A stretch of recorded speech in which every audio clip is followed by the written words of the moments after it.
চাওক মুখ্যমন্ত্ৰী হিমন্ত বিশ্ব শৰ্মা ডাঙৰীয়া হৈছে মানে এক প্ৰকাৰে মানে এজন হিন্দু জিনা আৰু সেইকাৰণে হিন্দু জিনাৰ দৰে তেওঁ কথাবোৰ পাতি থাকে।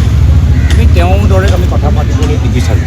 হিমন্ত বিশ্ব শৰ্মা ডাঙৰীয়াৰ দৰে এজন ৰাজনৈতিক জিন্না, এজন হিন্দু জিন্না আমি তেওঁলোকৰ সপোন সাফল্যমণ্ডিত হ'বলৈ নিদিওঁগৈ। তেওঁ মাত্ৰ এজন ৰাজনৈতিক হিন্দু। তেওঁক হিন্দু ধৰ্মটোৱে বা আমাৰ মহাপুৰুষ শ্ৰীমন্ত শংকৰদেৱৰ আদৰ্শ, মাধৱদেৱৰ আদৰ্শই তেওঁ অধ্যয়ন কৰা নাই বা গ্ৰহণ কৰা নাই। অসমৰ যে আমাৰ যে আদৰ্শ সেইখিনিয়ে তেওঁ নিজৰ ৰাজনীতিত আনিবলৈ নিবিচাৰে। তেওঁ মাত্ৰ এজন ৰাজনৈতিক হিন্দু, সেইকাৰণে এইখিনি কথা কৈ থাকে।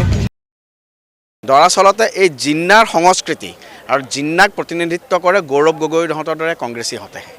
গৌৰৱ গগৈহঁতৰ কাৰণে মহম্মদ আলী জিন্না সদায় স্বনামধন্য। অসমৰ সৰ্বকালৰ জনপ্ৰিয় মুখ্যমন্ত্ৰীজনক জিন্নাৰ লগত অভিহিত কৰি পেলাই তেখেতে মুছলমান তোষামোদৰ গোটেইখিনি কৰিবলৈ গৈছে। গতিকে এইজন ব্যক্তি নিজে হাঁহিয়াতৰ পাত্ৰ হৈছে। আৰু দৰাচলতে মহম্মদ আলী জিন্নাহঁতৰ যিটো সংস্কৃতি, চুৰাবৰ্দীহঁতৰ যিটো সংস্কৃতি, যি মুছলিম লীগে ডাইৰেক্ট একশ্যন কৰি পেলাই লাখ লাখ হিন্দুক হত্যা কৰিছিল, সেই মুছলিম লীগ জিন্নাহঁতৰ প্ৰকৃত প্ৰতিনিধিত্বহে কৰে আচলতে গৌৰৱ গগৈ আৰু কংগ্ৰেছে। মহম্মদ আলী জিন্নাই যিটো কথা কৈ গৈছিল, হাজকে লিয়া পাকিস্তান, লড়কে লেংগে হিন্দুস্তান, এই লড়কে লেংগে হিন্দুস্তানৰ কাৰণে মহম্মদ আলী জিন্নাই কিছুমান অনুগত সৃষ্টি কৰি থৈ গৈছিল।